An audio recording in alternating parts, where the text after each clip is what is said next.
In the previous video, we had studied about the substitution reaction, and we talked about the mechanism, the free radical mechanism of the substitution reaction by halogen atoms, or halogen molecules rather, I'm sorry. In this video, we are going to be talking about oxidation. So in your textbook, these, I don't know, I think they're given as 2 or 3 separate subheadings, but I've just compiled all of them as one. So based on the conditions that a reaction, or rather based on the conditions the reaction is put under, we get different types of products.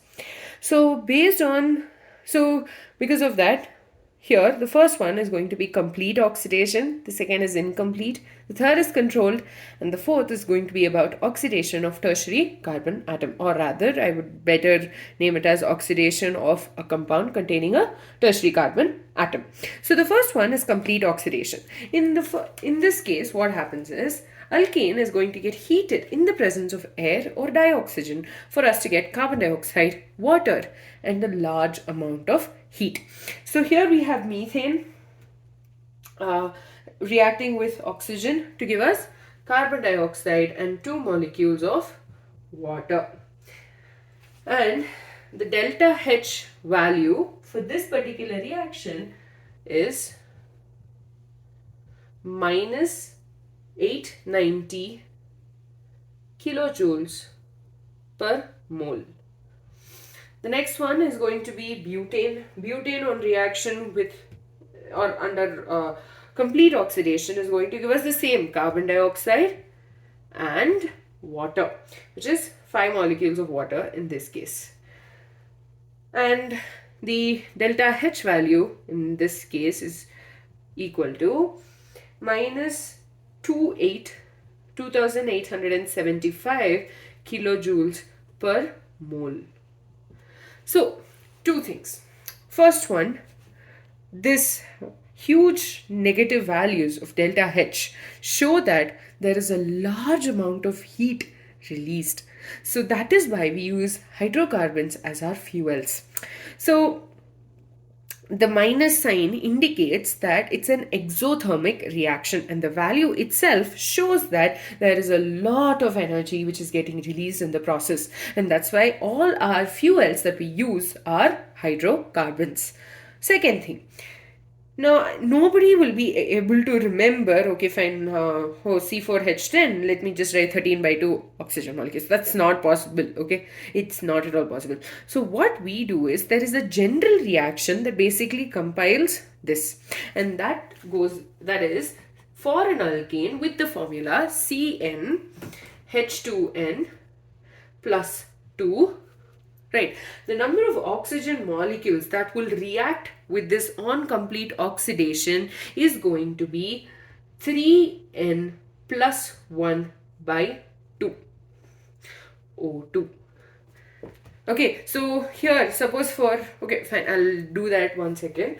And then the number of molecules of carbon dioxide is going to be NCO2, because the number of carbon atoms is n, right, plus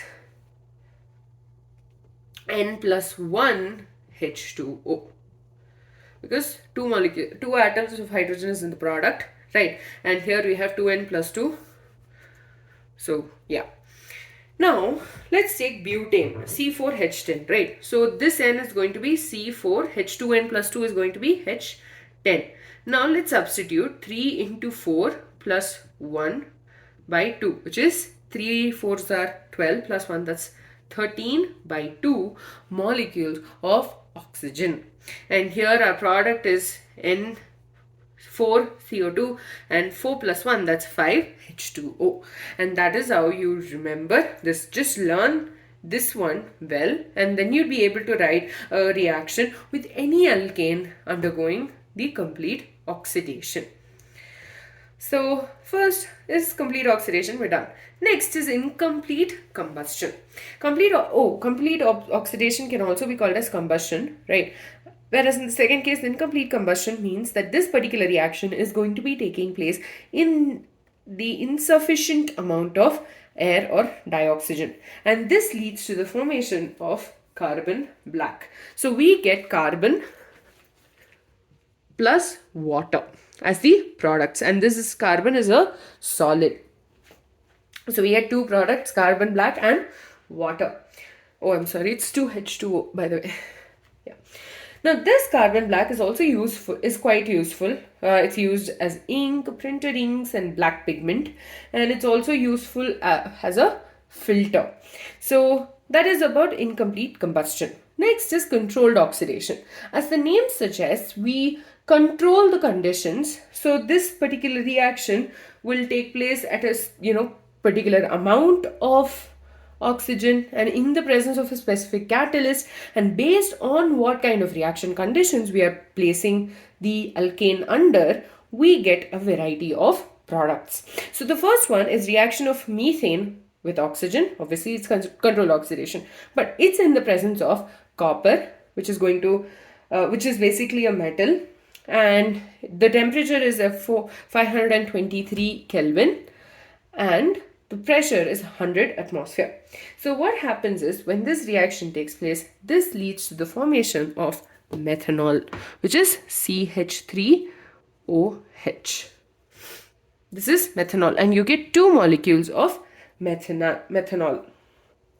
In the second case, we are using manganese dioxide and heat, and then the reaction is the reaction is going to take place, and this leads to the formation of an aldehyde. So in the first case, we're getting an alcohol. In the second case, we'll be getting an aldehyde, which is methanol and water. Okay, and the third case, we have ethane. It is undergoing a reaction with oxygen in the presence of CH3COO taken twice, Mn. And this in turn leads to the formation of something called as ethanoic acid. So ethanoic acid's formula is CH3COOH, that's acetic acid, and plus water. Now the CH3COO taken twice, Mn, is manganese acetate, and the oxidation state of manganese is going to be 2. The fourth one is oxidation of the compound which has a tertiary carbon atom. So when we have an alkane with a tertiary carbon atom, it reacts in the presence of potassium permanganate. It leads to the formation of the corresponding alcohol. So here what is going to happen is our hydrogen is going to get replaced by OH.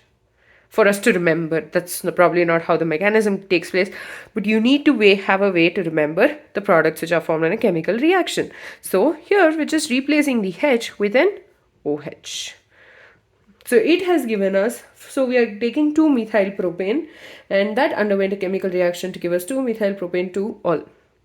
Or let me just write the this is the reactant. So second position, we have a methyl group. So this has been replaced. So methyl group, and in this reaction what's happening is this hydrogen is getting replaced with an OH. So at the second carbon we have the introduction of a alcohol OH group, and this means that basically the name of the compound is going to be 2-methyl 2-propane 2-ol. So with that, we're done with the oxidation reaction. So we started with a complete oxidation in the presence of heating of alkane in the presence of air and dioxygen leads to the formation of carbon dioxide, water, and a large amount of heat. This large amount of heat can also be denoted by these values, which are negative, showing that they're exothermic, and their high negative value shows that there is a lot of heat getting released in the process, and this is why we use hydrocarbons as fuels.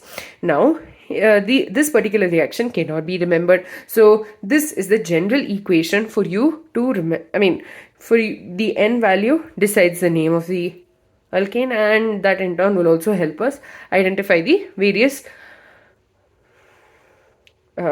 products which are formed, or rather the products are same, but the amount of products which are formed varies with respect to the reactant. And the next one is the incomplete combustion. Incomplete combustion is leading to the formation of carbon black. Controlled oxidation is taking place at specific conditions of temperature, pressure, as well as catalyst. So we're getting an alcohol on reaction with copper and at a particular temperature and pressure. On heating with manganese dioxide, we're getting an aldehyde, and when we are taking ethane and reacting it with manganese acetate in the presence of oxygen, it's leading to the formation of ethanoic acid or acetic acid. So the oxidation of a tertiary carbon atom, or rather an alkane which has a tertiary carbon atom, is going to undergo oxidation in the presence of potassium permanganate for us to get the corresponding alcohol. With that, we're done with the oxidation reactions. In the next video, we'll be continuing with chemical properties of alkanes.